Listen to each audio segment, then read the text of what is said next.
Agora, por que eu disse que o capítulo 11 de Hebreus é o coração da epístola? É pelo fato de que ele chega exatamente onde ele quer chegar, que é a questão da fé. Porque a verdade, do ponto de vista objetivo, ele apresentou.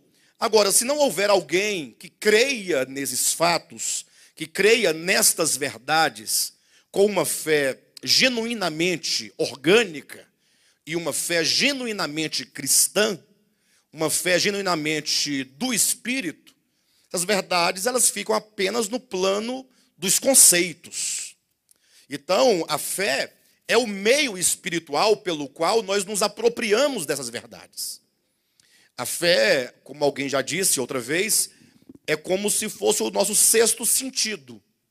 Ou quem sabe até o sétimo sentido, se levarmos em consideração que ainda há um outro que agora eu não desejo falar para os irmãos. Por todos os efeitos, o que são os sentidos para nós?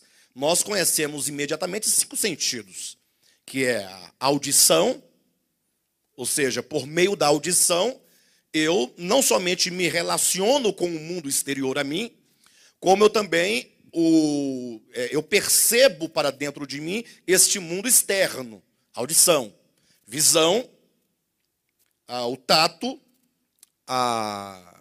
o olfato e o paladar.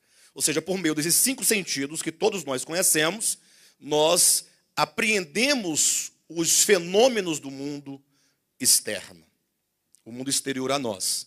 De sorte que quando faltam estas faculdades, essas 5, nós somos privados de uma experiência real com o mundo que está à nossa volta. Vocês concordam comigo? Por mais que, por exemplo, alguma pessoa que tem alguma deficiência auditiva ou visual, ela consegue superar essa dificuldade, mas não há de se negar que há uma privação natural e normal, e certamente haverá prejuízos.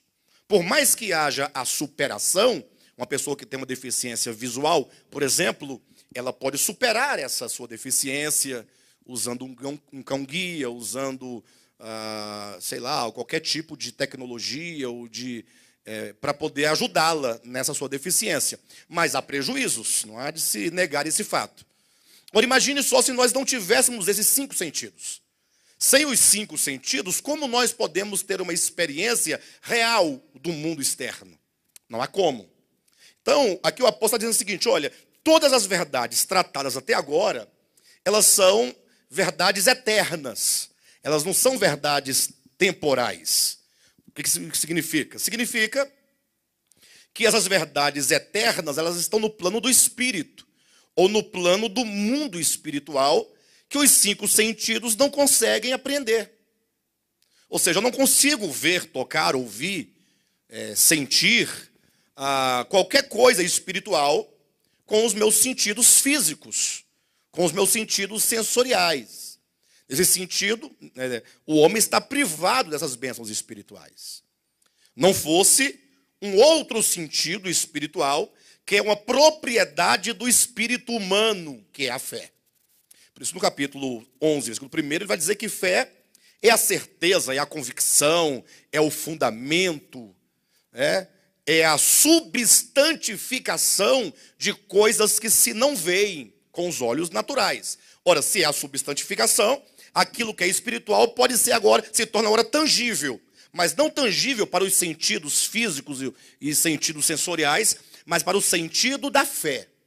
Ou seja, a fé são meus olhos espirituais, são minhas mãos espirituais, meus ouvidos espirituais, meu nariz espiritual, minha boca espiritual.